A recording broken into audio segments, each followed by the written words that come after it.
Season 5 Charlotte is literally one of the best characters in the game, and she is going to be so good for seasons to come. So today we're going to talk about how you guys should be building this character, what skills you want to upgrade first on her, what skill cards you want to equip to her, what gear you want to run on her, whether or not she is actually worth enhancing, what talent you want to run on her talent tree, and then of course what team she is going to fit well on for both PvP and PvE. Let's start by talking about her kit. Her passive here is really good.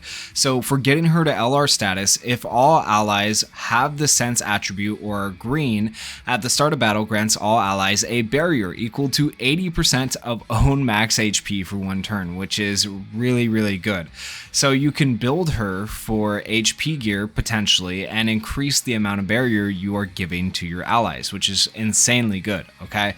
And then her skill 1, Thornvine Sword, grants a SP +1 buff to the ally with the highest all attack, which is really nice. So every time you're using skill 1, you are giving them a special point +1, meaning they're getting their special back quicker, which is really cool. And then for skill 2, it's called Blessing of Thornvine and grants a designated ally a SP +3 buff. That is an SP +2 buff without her skill card. Having her skill card equipped makes that SP +3, makes it a whole lot better. So ideally, the best skill card to run on this Charlotte is going to be her skill card if you can swing it.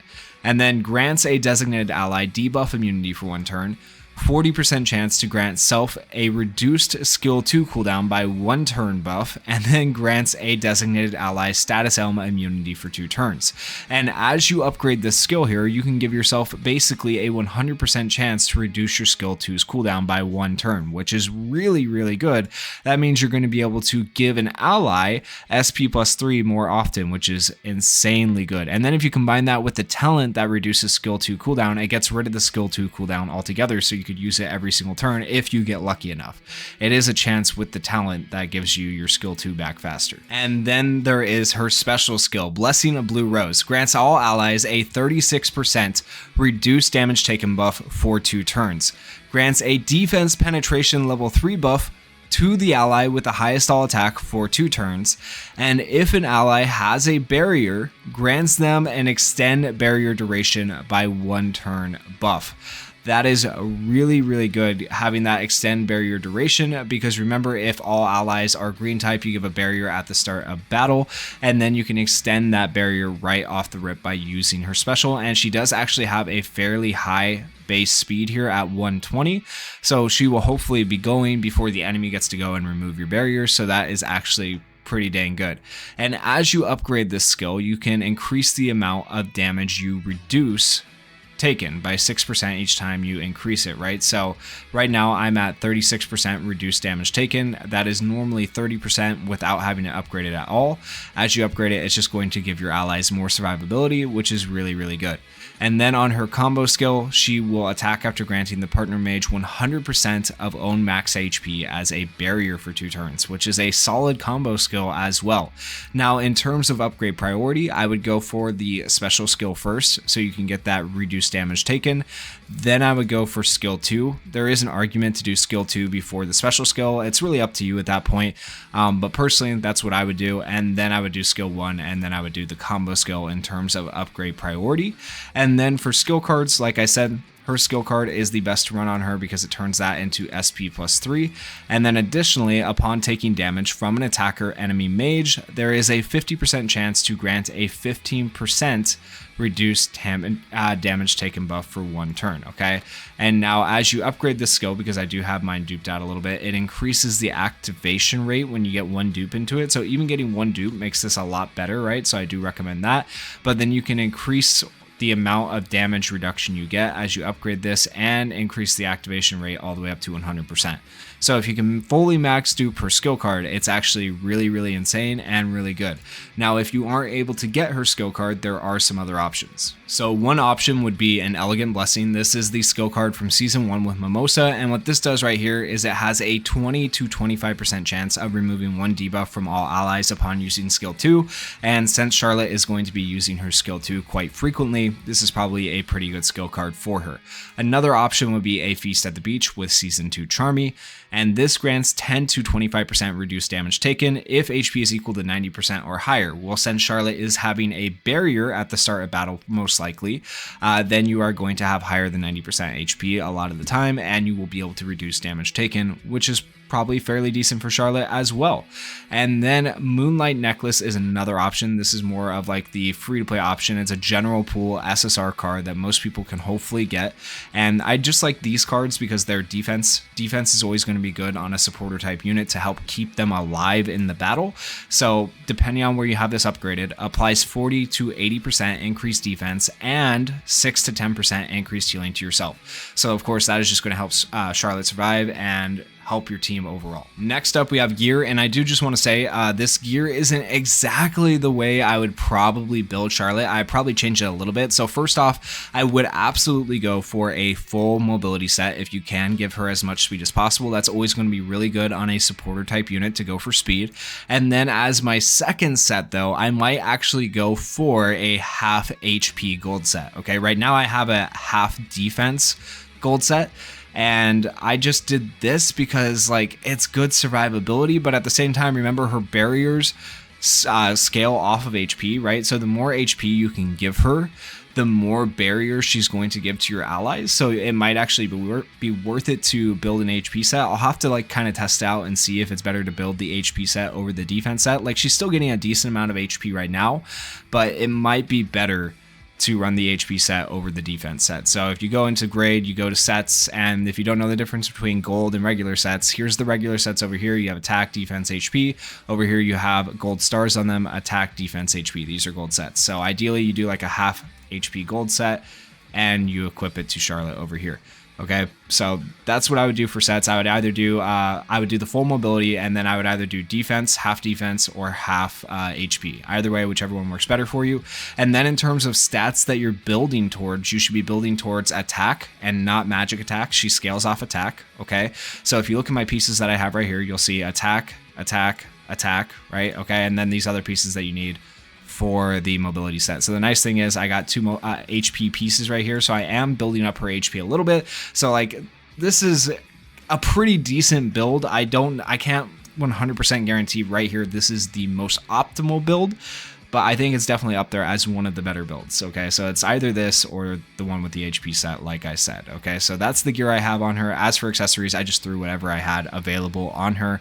I don't have anything too crazy for accessories, right? So just at this point, most people still don't have like a full set of LR accessories. So whenever you can get accessories, just throw whatever you can on your characters and that'll work out best. In terms of substats for your character, I would go for HP. Obviously, that's going to help Charlotte out a lot if you can get those substats.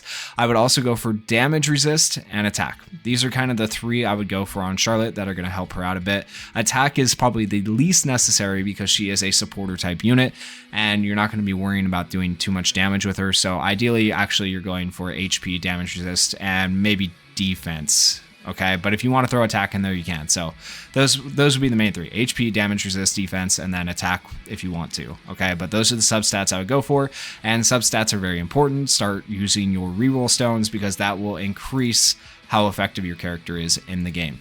Now, in terms of enhancement, should you be fully duping her out? As you can see, I have 2 dupes into her already. I do recommend, if you are able, fully duping her out. At 2 dupes, at the start of a turn, grants the ally with the highest all attack a barrier equal to 50% of own max HP for 2 turns.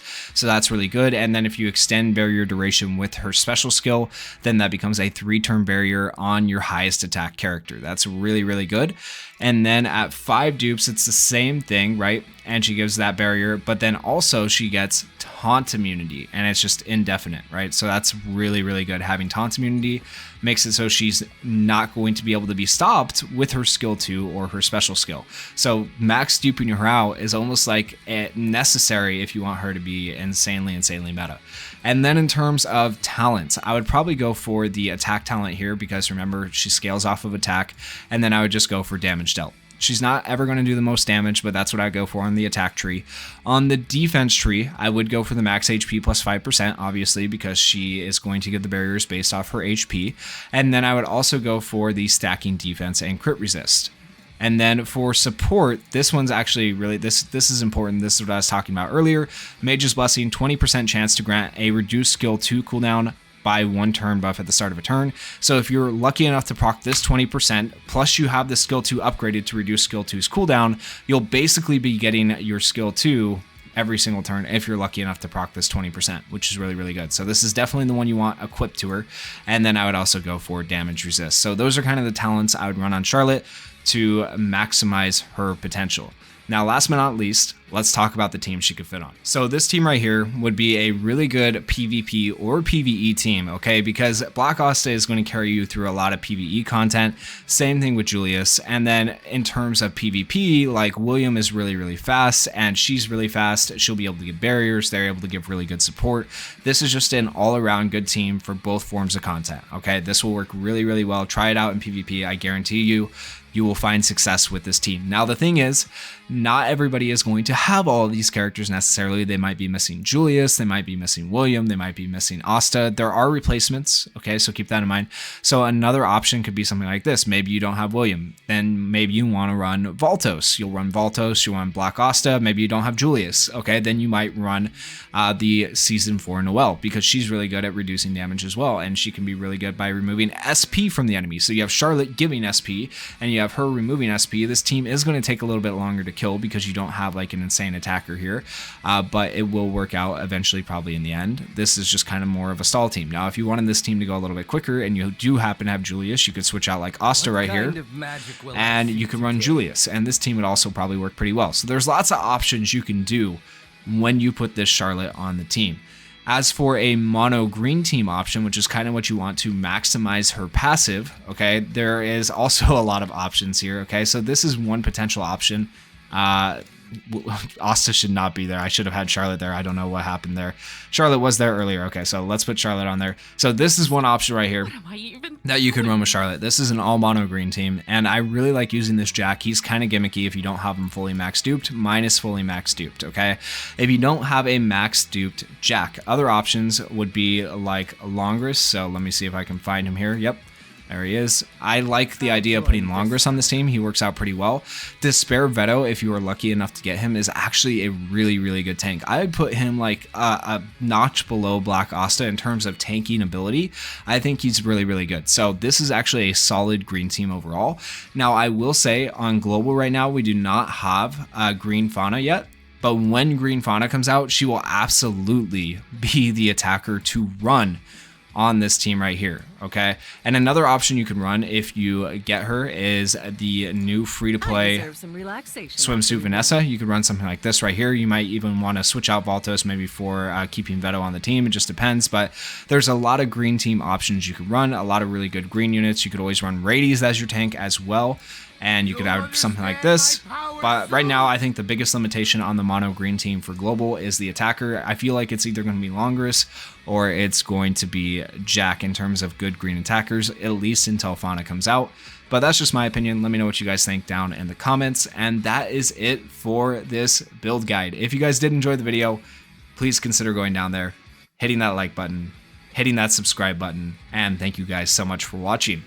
Peace.